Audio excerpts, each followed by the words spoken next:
Hello, আসসালামু আলাইকুম। সকল কবুতর প্রেম বেড়ে জানাচ্ছি আসসালামু আলাইকুম। আশা করি সকলে আছেন, আলহামদুলিল্লাহ ভালো। তো এই যে আপনাদের মাঝে নতুন করে একটা পেয়ারিং নিয়ে আসলাম।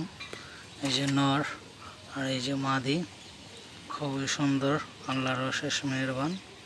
তো আপনারা যে যেখান থেকে দেখতে পাচ্ছেন, অবশ্য আমার এখানে একটু আলোটা কম, রুমের ভিতরে ছোট একটা থরের রুম, এটার ভিতরে আলোটা খুবই কম। এই যে পিছনে নর আর সামনে মাদি, জোড়াটা কেমন হয়েছে যে যেখান থেকে দেখতেছেন দূর এবং দূর পূর্ববাসা থেকে বড় বাড়িয়া, সকলে বলবেন কেমন হয়েছে জোড়াটা।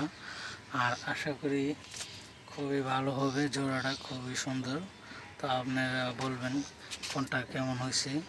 এই যে নর, এই যে নর আর এই যে মাদি, খুবই সুন্দর পেয়ারিং দিছি। তো আশা করি খুবই ভালো। তো আপনারা দেখতেছেন, সবাই বলবেন যে যেখান থেকে দেখতেছেন ভিডিওগুলো, আমার তাইবা ইউটিউব চ্যানেল থেকে, এমনকি ফেসবুক পেজ থেকে। এই কামনা, আল্লাহ হাফেজ, আসসালামু আলাইকুম। আর সকলে 5 ওয়াক্ত নামাজ পড়বেন, অন্যকে নামাজ পড়ার জন্য আহ্বান জানাবেন, ভালো থাকবেন, এই কামনা, আল্লাহ হাফেজ।